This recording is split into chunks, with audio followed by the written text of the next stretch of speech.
Well, sabi nga nila, ang mga survey is indicative of the present. Pero hindi pa today ang eleksyon. So we have another 60 plus days.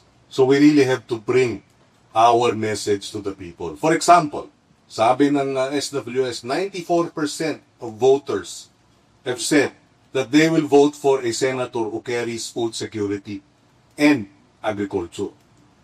So ang analysis namin doon, hindi pa alam ng marami natin mga kababayan dahil siguro sa paninira, sa fake news, kulang na rin ang aming resources to bring our message. Wala kasi kaming bilyong pisong halaga pang TV at radio at postering ads apang yung aming mga katunggalit meron. So we just have to bring that message and I think we will gain more support as the campaign, unfolds.